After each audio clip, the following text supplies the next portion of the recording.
Leur beauté stupéfiante et chaotique provient du vide intersidéral.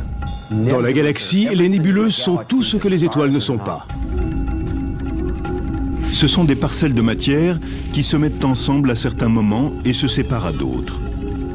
Des voiles vaporeux, des masses tournoyantes, certaines sombres, d'autres illuminées de couleurs brillantes, beaucoup adoptant des formes étrangement familières. Lorsque les gens regardent des nébuleuses, ils y voient toutes sortes de choses. Ces joyaux de la galaxie ne sont ni des étoiles ni des planètes. Nous allons voir comment les étoiles parcourent dans l'univers un cycle stupéfiant de naissance et de mort. Nous allons aller à l'intérieur des nébuleuses.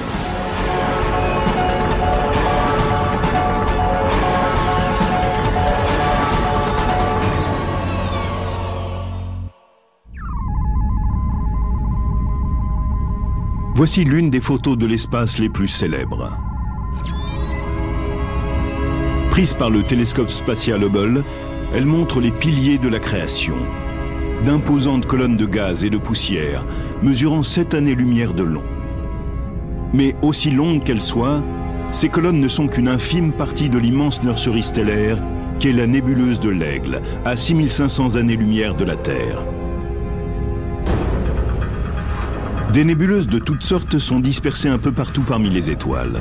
Elles font partie des éléments les plus spectaculaires de notre galaxie, comme de n'importe quelle autre. Les nébuleuses sont magnifiques. Elles sont toutes vraiment impressionnantes.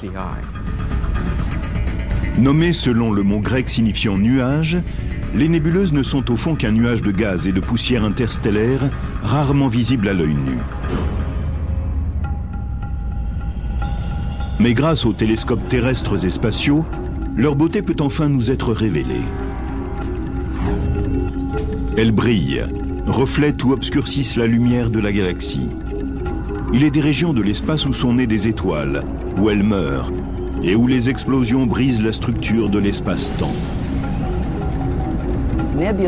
Les nébuleuses ont des formes fantastiques, comme les nuages dans le ciel d'été. Elles évoquent souvent des images qui nous sont familières. Des fleurs, des insectes ou des personnages. Lorsque quelqu'un regarde une nébuleuse, c'est comme dans un test de Rorschach. Il y voit des choses. Les nébuleuses sont enregistrées sous des numéros dans les catalogues astronomiques, mais beaucoup possèdent également un nom inspiré par leur position ou leur forme. Il est facile de voir pourquoi on appelle celle-ci la nébuleuse du papillon, ou celle-là la nébuleuse de la tête de cheval. Et la liste continue. La nébuleuse d'Orion, la nébuleuse de la tête de fantôme, la nébuleuse Stingray, la nébuleuse de l'hélice, de l'œil du chat, nord-américaine, la nébuleuse du pélican. Leurs formes étonnantes en font l'attraction touristique de la galaxie. Admettons que vous soyez en famille dans une soucoupe volante et que vous parcouriez la Voie lactée à la recherche d'un endroit où vous arrêtez, vous irez sur une nébuleuse.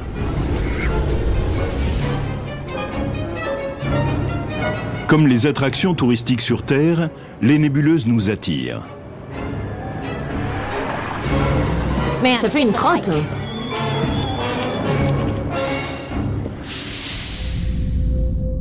Dans le ciel de nuit, c'est la grande nébuleuse d'Orion qui attire la première notre regard. C'est l'une des rares nébuleuses que l'on puisse voir à l'œil nu. Durant une nuit claire, elle apparaît comme une étoile floue dans l'épée d'Orion, qui est probablement la constellation la plus identifiable. Aujourd'hui, la nébuleuse d'Orion est la zone la plus active de notre galaxie en matière de formation d'étoiles. Elle éclaire le ciel comme nulle autre. En matière de nébuleuse, c'est la star de toutes. Comme les hommes sur Terre sont attirés par les sites touristiques, les astronomes tentent de se rapprocher des nébuleuses. Ils veulent tous les photographier.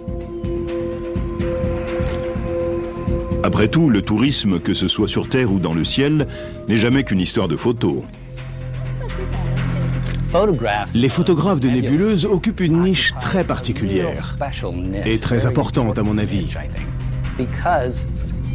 Ils se situent au sommet, au croisement de l'art et de la science.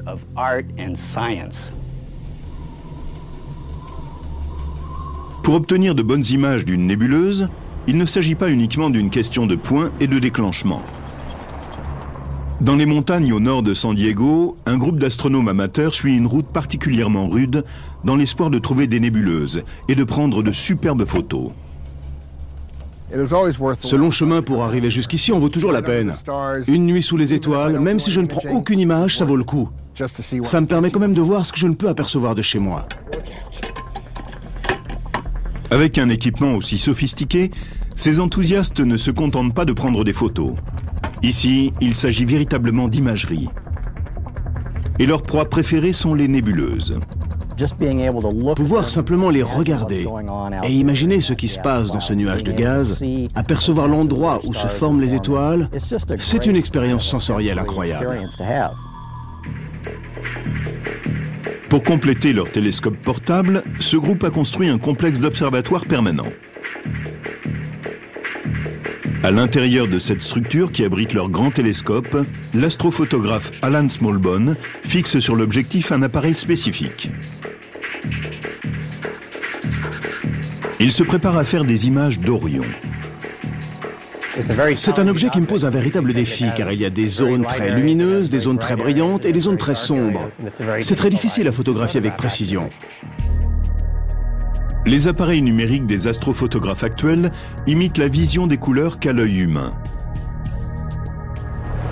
Il y a 3 types de cônes sur la rétine. Ils sont sensibles soit à la lumière bleue, soit à la lumière verte, soit à la rouge. C'est pourquoi on appelle celles-ci les couleurs primaires. Mais la rétine d'un appareil d'astrophoto est une puce informatique, sensible uniquement au noir et au blanc.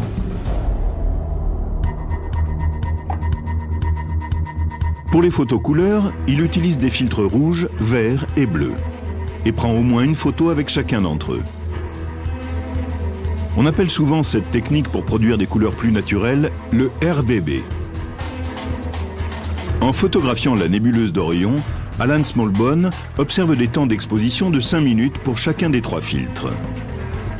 Mais les nébuleuses sont si sombres que pour obtenir ses meilleures images, il a souvent besoin de douzaines d'expositions, ce qui conduit à une durée totale d'exposition de 14 heures. Personne n'a jamais dit que c'était facile. L'astrophoto peut être un exercice très fastidieux car elle demande beaucoup de temps. Elle exige d'être assis durant de longues heures à attendre avant de pouvoir déclencher l'appareil. On ne peut qu'attendre. Ensuite, Alan Smallbone superpose les images brutes sur son ordinateur. Les différentes combinaisons de points rouges, bleus et verts s'assemblent comme dans la télévision couleur pour créer toutes les nuances du spectre. Des heures après qu'il a ouvert l'obturateur, la nébuleuse d'Orion apparaît sur l'écran dans ses couleurs naturelles, qu'aucun œil humain ne pourrait voir autrement.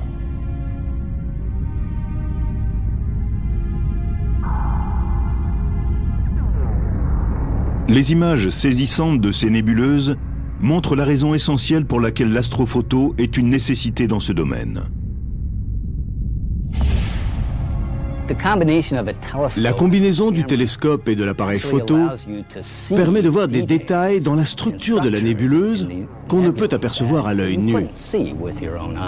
Ils sont tellement légers et troubles. La grande nébuleuse d'Orion mérite toute notre attention. À 15 années-lumière de la Terre, c'est un nuage massif principalement constitué d'hydrogène. C'est l'exemple parfait d'une nébuleuse où se forment des étoiles. C'est le berceau de la plupart des grandes étoiles nées dans notre galaxie et l'exemple de ce processus de création le plus proche de nous. Ainsi, lorsque l'on regarde la grande nébuleuse d'Orion, on observe des étoiles en train de naître. Sur les milliers de jeunes étoiles de la nébuleuse d'Orion, 4 d'entre elles dominent. Ce sont les angles d'un amas appelé le trapèze, en raison de sa forme. Massives et brûlantes, elles sont responsables de cette apparition astronomique lumineuse. Le trapèze au centre de la grande nébuleuse d'Orion est ce qui lui donne son énergie. C'est ce qui en fait une nébuleuse. S'il n'y avait pas ces étoiles du trapèze, ce serait un nuage sombre. Les radiations des étoiles du trapèze sculptent le gaz environnant et le font briller à cause de la lumière qu'il émet.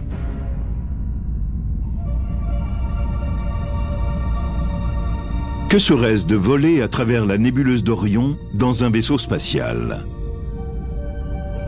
Ça pourrait ressembler à cela. Une simulation informatique remarquablement précise, basée sur les données du télescope spatial Hubble et modélisée par Robert Odell, astronome à l'université Vanderbilt. En traversant le gigantesque nuage, on peut voir briller les 4 étoiles du trapèze. Leurs positions en 3D sont maintenant évidentes.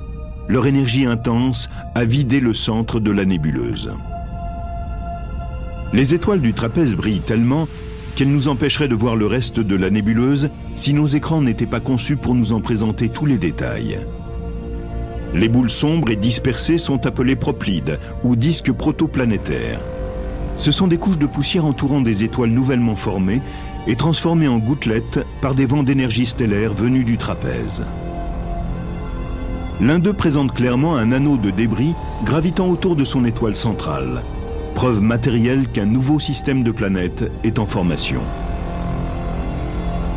Quand on sort de la nébuleuse d'Orion, on l'aperçoit sous l'angle selon lequel on la voit à partir de la Terre. Mais à 1800 années-lumière de là, elle est réduite à une petite tache dans notre champ de vision. Imaginez à quoi cela ressemblerait à seulement 4 années-lumière, la distance de l'étoile la plus proche de nous. Si la nébuleuse d'Orion était à la même distance de nous que l'est l'étoile la plus proche de la Terre, elle serait si brillante que nous ne pourrions percevoir l'obscurité du ciel. Impossible de voir les autres étoiles, nous serions à peine conscients des autres galaxies, simplement à cause de sa grande luminosité. Le monde se résumerait à la nébuleuse d'Orion et au Soleil. Par chance, nous vivons en un point de la galaxie où nos télescopes et nos appareils photo peuvent scruter les cieux pour dénicher les joyaux que sont les nébuleuses. Il en existe 5 types principaux. Les nébuleuses comme Orion, où se forment les étoiles, sont appelées des nébuleuses H2. Ici, l'hydrogène léger est activé par la chaleur des étoiles et émet de la lumière. Ensuite, il y a les nébuleuses par réflexion, où les étoiles lumineuses ont dispersé les gaz environnants, laissant la poussière refléter la lumière stellaire. Les nébuleuses planétaires naissent durant le lent processus de mort des étoiles ordinaires. Elles forment, à travers la galaxie, l'un des plus fascinants assemblages de formes et de couleurs. Les rémanents de supernovas sont constitués à partir de la matière éjectée lors de l'explosion d'une étoile massive en supernova. Et puis, il y a les nébuleuses obscures, des nuages de poussière et de gaz interstellaires. On les voit généralement comme les ombres chinoises des nébuleuses brillantes qui se trouvent derrière elles. Le moment venu, des étoiles naîtront en leur sein. Mais l'origine véritable des nuages d'étoiles de gaz et de poussière de la galaxie est un phénomène des plus curieux. L'énigme que posent les nébuleuses qui surgissent du mystérieux milieu interstellaire, c'est comment peuvent-elles se former à partir de quasiment rien du tout? L'espace et son immense vide recèlent plus que ce que nous voyons. Le milieu interstellaire neutre, ou ISM, remplit la distance entre le Soleil et tous ses voisins galactiques. Quand nous réfléchissons à cette obscurité entre les étoiles, nous pensons parfois qu'il n'y a rien d'autre que le vide spatial. Mais en fait, même ce que nous appelons le vide spatial est rempli de poussière et de gaz. C'est vrai que ceux-ci sont assez rares. Jusqu'à quel point? Probablement davantage encore que dans le plus grand vide que l'on puisse créer sur Terre. Les particules du milieu interstellaire sont constituées de 90% d'hydrogène et 10% d'hélium. On y trouve également des traces d'autres éléments et d'infimes poussières. L'existence du gaz et de la poussière est évidente lorsqu'on regarde la Voie lactée. Dans la bande d'étoiles qui se trouve en lisière de la vision que nous avons de notre galaxie depuis la Terre, les espaces sombres semblent vides. Mais en réalité, c'est tout le contraire.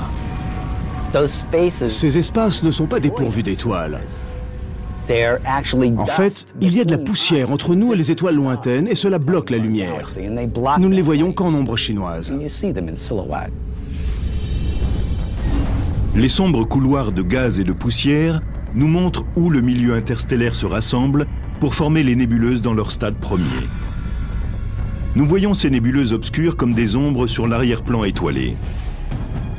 La nébuleuse du Serpent est à 650 années-lumière et elle est large d'environ 3 années-lumière. Il y a encore plus sombre, Barnard 68, qui porte le nom d'Edward Emerson Barnard, l'astronome qui l'a découverte. Les nébuleuses de ce type sont assez profondes pour cacher la lumière des étoiles, mais les gaz et les poussières qu'elles contiennent sont très légers, jusqu'à ce que l'œuvre de la gravitation ne s'accélère. La gravitation est une force d'attraction.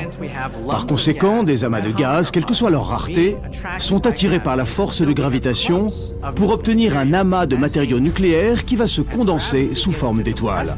Quand la gravitation commence à comprimer les gaz, la température augmente jusqu'à atteindre celle des étoiles.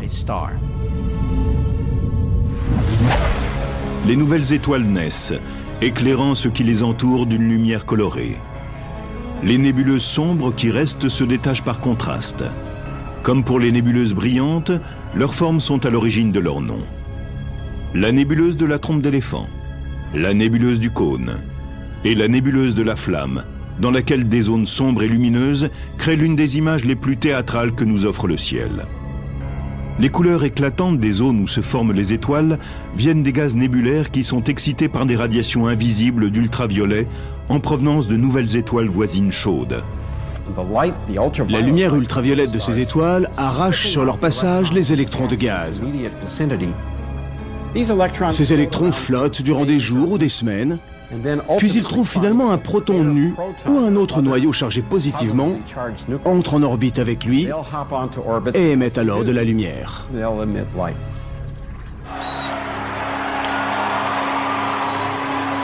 À l'université de Rochester, l'astronome Adam Frank compare l'excitation du gaz dans une nébuleuse à un match de basketball.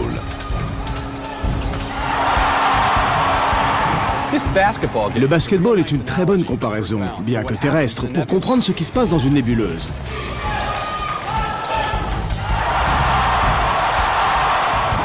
Sur le terrain, on a Rochester qui joue contre l'université de New York. Les joueurs sont comme les étoiles, au centre d'une nébuleuse. Lorsqu'il se passe quelque chose d'excitant, on peut voir la foule s'animer. Le public se lève, encourage les joueurs, ils émettent de l'énergie. Dans ce cas, c'est une énergie sonore. Dans une nébuleuse, c'est une énergie lumineuse. C'est exactement la même chose qui se produit lorsqu'un électron est arraché d'un atome. Il flotte pendant un moment, puis trouve un autre atome avec lequel se recombiner, et il émet alors de l'énergie.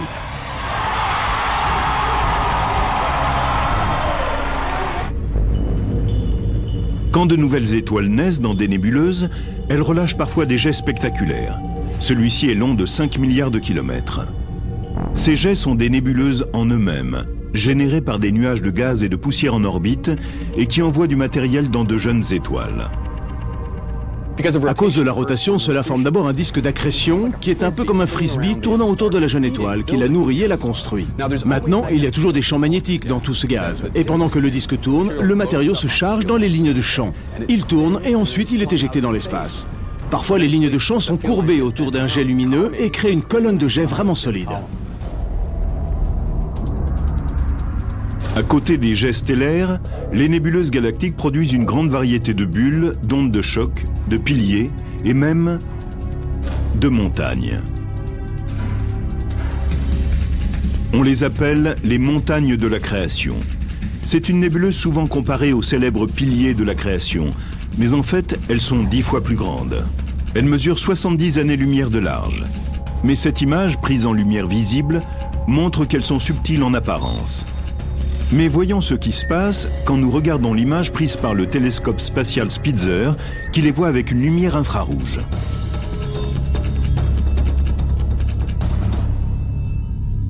La lumière infrarouge est une lumière dont la longueur d'onde est légèrement plus élevée que celle de la lumière visible. Elle est émise par des objets qui sont chauds mais pas très brûlants, comme nous par exemple. Étant donné que la lumière infrarouge est émise par tout ce qui est chaud, on l'utilise souvent pour détecter la chaleur. Grâce à des appareils sophistiqués, chaque température est détectée comme une couleur infrarouge que nous ne pouvons pas voir. Ensuite, tout cela est transposé en couleur visible que nous pouvons voir. C'est de cette manière que les infrarouges peuvent se servir de la chaleur du corps pour nous montrer des astronomes amateurs qui travaillent dans l'obscurité de la nuit. Autrement, nous devrions allumer une lumière pour les voir. Dans l'espace, les mêmes principes s'appliquent. Voici la nébuleuse de l'Aigle en lumière visible. Mais le télescope à infrarouge Spitzer la voit d'une façon toute différente. Elle dévoile une région de poussière extrêmement chaude que l'on aperçoit ici en rouge. Qu'est-ce qui mène la poussière à une telle température? Les étoiles de la nébuleuse? Non, elles ne sont ni assez lumineuses ni assez chaudes. Mais peut-être une explosion de supernova. Ou peut-être la mort violente d'une étoile. Une supernova pourrait envoyer une onde de choc massive qui aurait un profond impact, parce que la nébuleuse de l'Aigle abrite les piliers de la création. Pour les piliers, ce n'est pas une bonne chose. Parce que ce qui risque d'arriver, c'est que l'onde de choc de la supernova, qui est produite par l'étoile en train d'exploser, va tôt ou tard les heurter. Et quand elle les atteindra, elle va les pulvériser et ils seront détruits. Ensuite, elle laissera les étoiles qui forment les piliers derrière elle. Mais tout ce gaz et cette poussière et ces formes magnifiques semblables à des piliers disparaîtront simplement. La lumière infrarouge qui dévoile le destin des célèbres piliers n'est qu'un des outils dont disposent les astronomes. Mais les nébuleuses peuvent être vues par quantité de moyens lumineux, qui soulèvent les voiles qui garderaient autrement leur secret dissimulé à jamais. Dans un univers rempli de lumière, les astronomes ont appris à regarder les étoiles, en analysant cette lumière par différents moyens. Comme les images infrarouges du télescope spatial Spitzer. L'infrarouge n'est qu'une zone du spectre électromagnétique qu'on utilise pour mesurer la longueur d'onde de toutes les sortes de radiations. À une extrémité, il y a les ondes radio qui sont les plus longues, et à l'autre, les rayons gamma qui sont les plus courts. Entre les deux, il y a les autres longueurs d'onde, parmi lesquelles la lumière visible, qui est une fraction tellement infime qu'il est difficile de l'imaginer. Quelle est la taille du spectre visible? Admettons que nous ayons un film qui représente la totalité du spectre électromagnétique et qui s'étendrait sur 3800 km de la Californie à l'Alaska. La section du spectre visible tomberait quelque part au milieu, près de l'Université de Washington.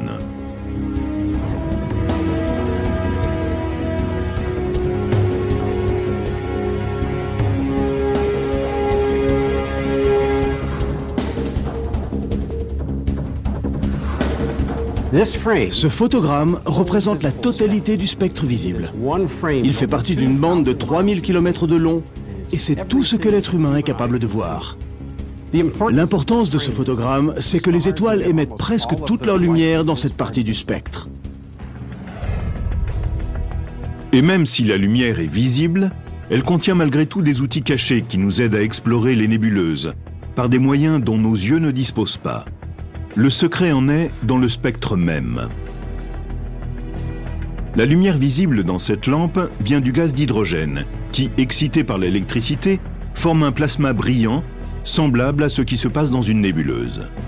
En regardant la lampe à travers une grille de diffraction, nous pouvons disperser la lumière en 3 lignes proches du spectre, une empreinte virtuelle unique de lumière pour l'hydrogène seul. Dans le spectre, on voit 3 images. L'une est rouge, l'autre est bleu clair et la troisième bleu foncé. Ce modèle de longueur d'onde n'appartient qu'à l'hydrogène. Et il n'y a aucun moyen de confondre l'hydrogène dans le spectre d'une nébuleuse avec un autre élément. C'est comme la foule dans notre partie de basket. La masse des encouragements est produite par chaque supporter individuellement, avec sa voix particulière. Mais vous pouvez les entendre chacune clairement si vous avez les moyens de les isoler.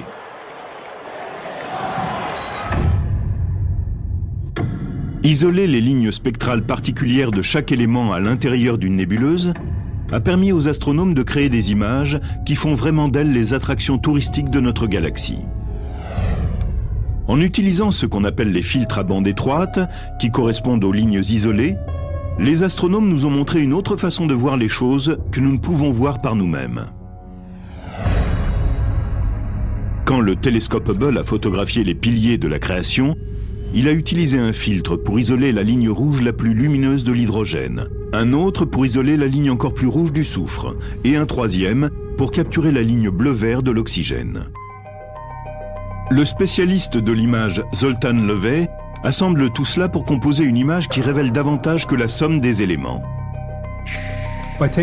En prenant des images d'une nébuleuse à travers un filtre qui isole la lumière d'un élément particulier, nous voyons comment cet élément est distribué à travers la nébuleuse. Mais plus largement, nous voyons comment les conditions physiques varient dans cette nébuleuse.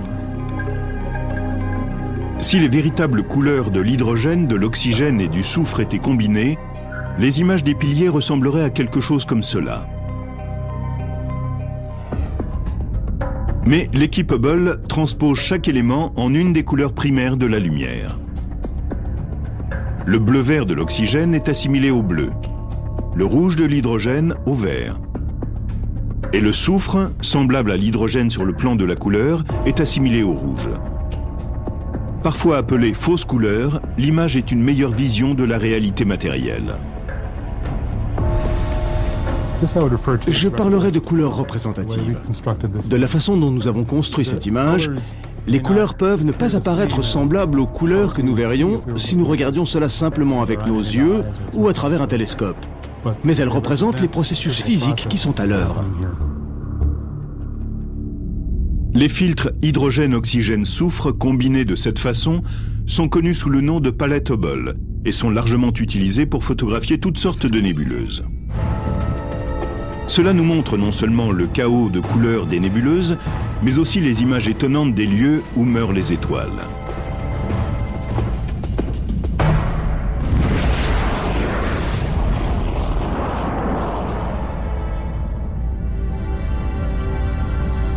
Ces joyaux magnifiques et complexes qui marquent dans le cosmos la disparition d'étoiles sont les nébuleuses planétaires, un terme adopté en 1784.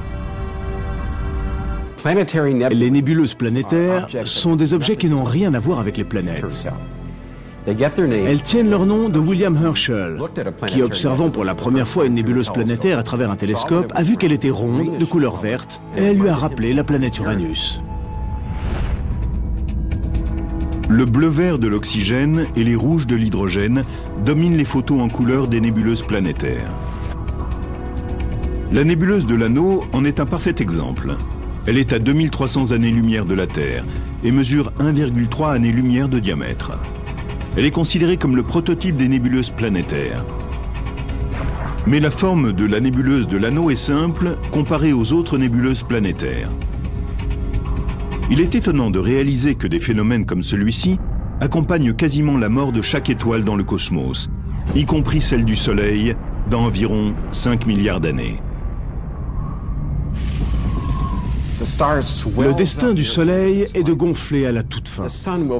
Il remplira la moitié du ciel.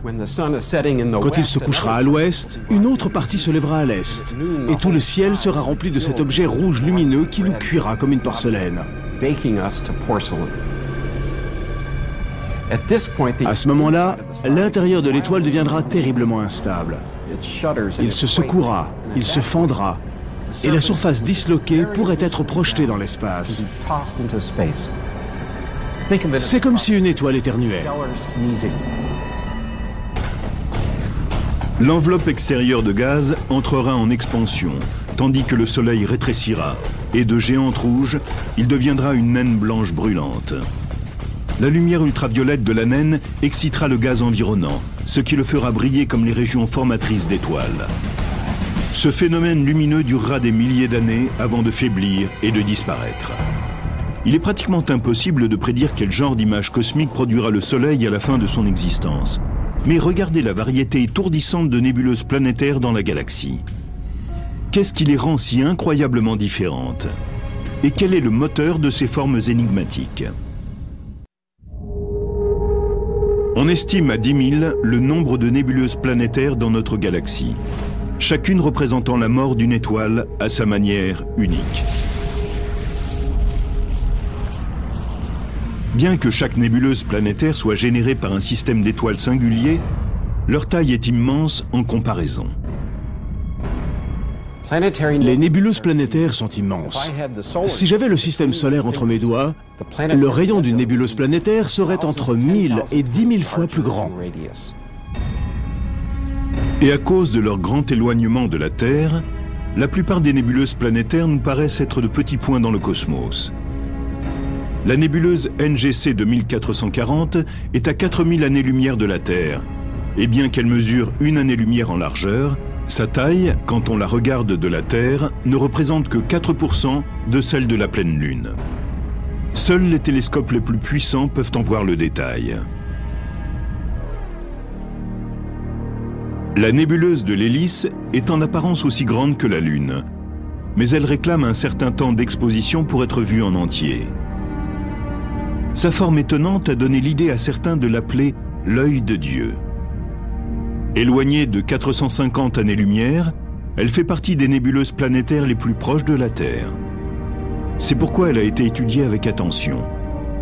Cette photo prise par le télescope spatial Hubble est l'une des images astronomiques les plus détaillées qui ait jamais été faite. Entre autres surprises, elle révèle des nœuds étranges qui ressemblent à des bâtons à l'intérieur de la nébuleuse. On les appelle les nœuds cométaires, sans doute parce qu'on pensait qu'ils venaient à l'origine de comètes, de vieilles comètes autour de l'étoile, alors qu'en fait c'est une interaction vraiment naturelle entre la lumière stellaire et le gaz. Cette lumière stellaire sort et cela produit comme un choc avec le gaz. C'est un peu comme si on jetait de l'eau froide sur un feu brûlant.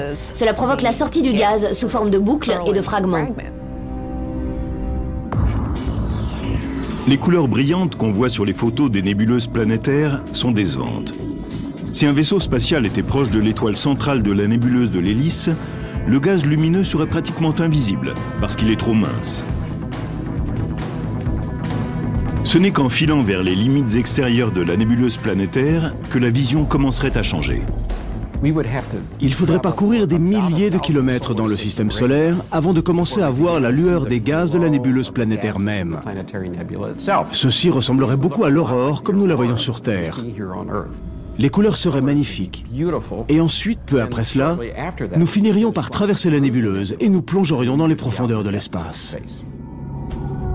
En regardant derrière la nébuleuse, les couleurs sont plus apparentes.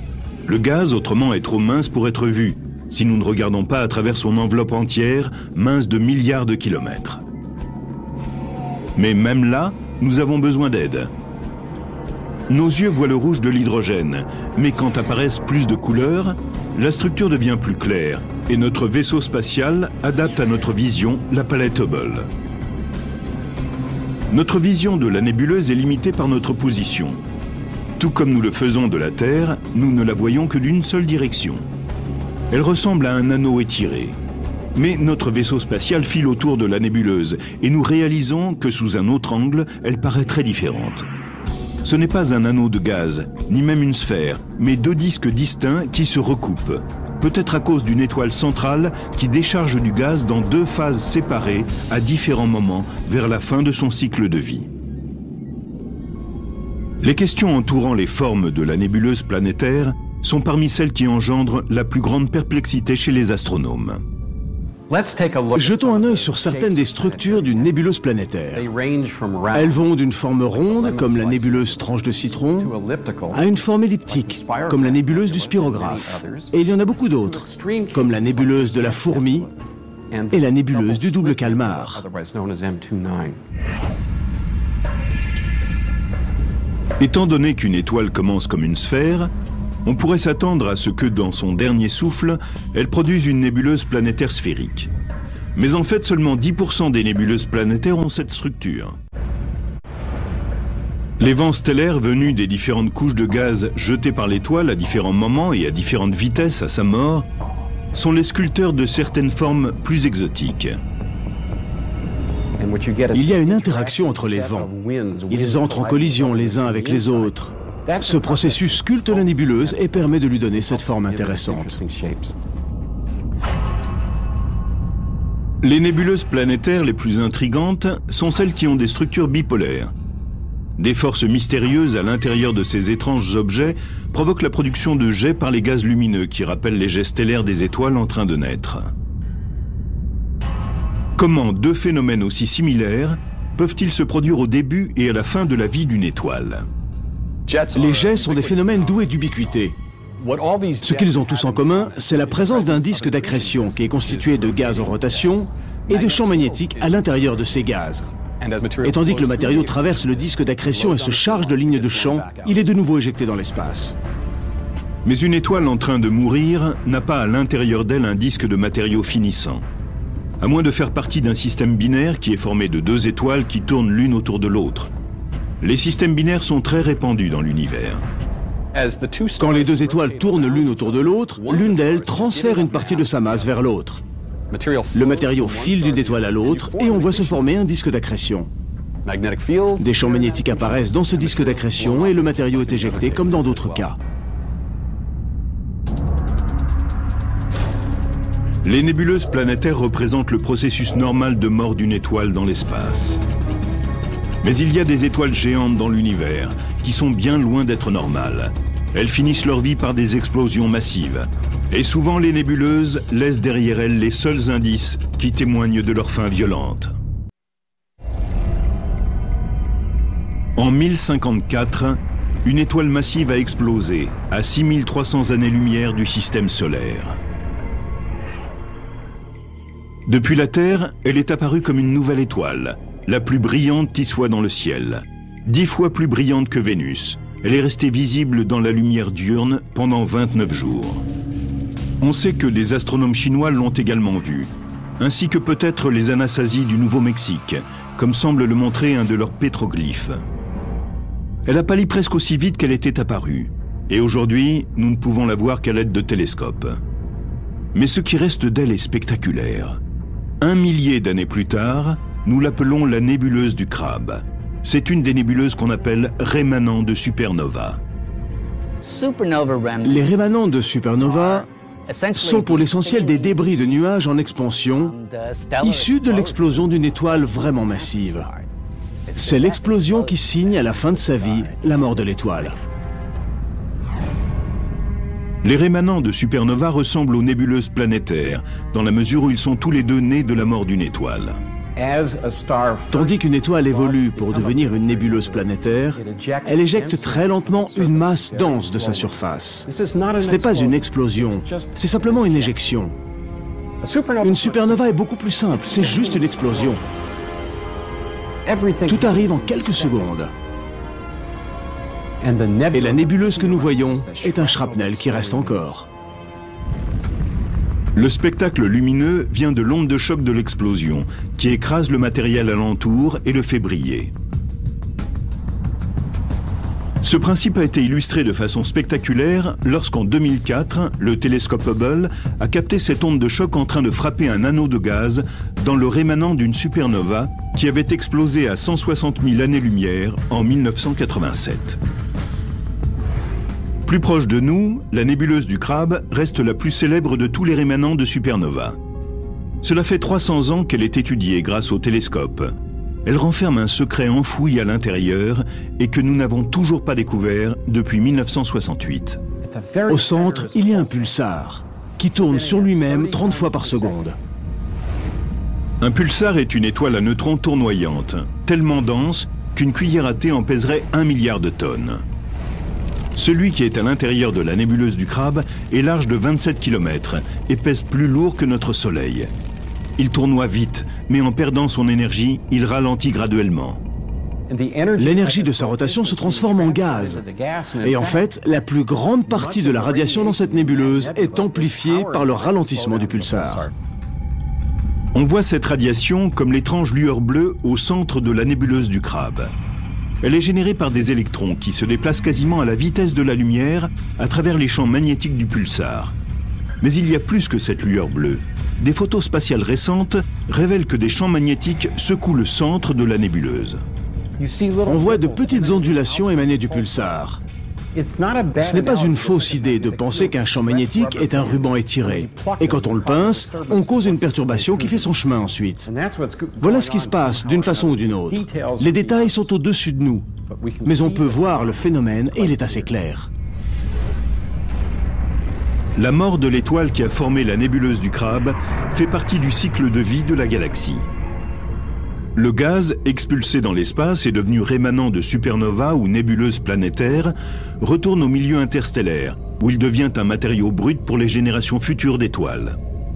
Ce processus ne peut pas continuer éternellement, parce que nous avons une quantité définie de gaz d'hydrogène. Tôt ou tard, la plus grande partie de l'hydrogène et de l'hélium qui illuminent les étoiles s'épuise et elles s'éteignent. Aujourd'hui, quand on regarde la Voie lactée, 97% de sa masse est dans les étoiles, 3% est dans les gaz. Et quand une étoile se forme, le niveau du réservoir descend, encore et encore. La formation stellaire ralentira parce que ce gaz est de plus en plus difficile à trouver. Mais des astronomes, à l'aide du Green Bank Telescope, ont découvert récemment une source de gaz dans un nuage massif à l'extérieur de la Voie lactée. La chose très intéressante à propos de ce nuage, qu'on appelle le nuage de Smith, c'est qu'il est très massif. Il a une masse de gaz et de poussière équivalente à 1 million de fois celle du Soleil. Ce nuage se dirige tout droit vers la Voie lactée et dans 20 à 40 millions d'années, il entrera en collision avec nous. Cela crée une pression, une onde de choc, et il fera exploser une génération de centaines de nouvelles étoiles quand il entrera en collision avec la Voie lactée. Quand le gaz du nuage de Smith aura été comprimé par la collision, une nouvelle nébuleuse d'étoiles en formation illuminera la galaxie et le cycle de vie de l'univers continuera. À long terme, pourtant, il n'y aura pas assez de nuages de Smith pour que le processus continue et les nébuleuses disparaîtront graduellement. L'univers est vieux de près de 14 milliards d'années. Si l'on revient dans 100 millions d'années et qu'on regarde la Voie lactée, la grande masse brillante d'étoiles ne pourra plus se former. Tout ce qui restera, ce seront les anciens rémanents d'étoiles qui auront existé dans le passé. Ce sera un endroit ennuyeux, très ennuyeux. Nous vivons une époque passionnante dans la vie de l'univers, avant que les étoiles ne s'éteignent et que le réservoir de nouveaux matériaux ne se soit épuisé. Nous vivons une époque privilégiée. Une époque où le ciel est toujours rempli avec des choses comme la nébuleuse du Grand Orion, les piliers de la création et l'œil de Dieu. Chacune est une petite merveille de la nature dans la grande expansion de l'univers.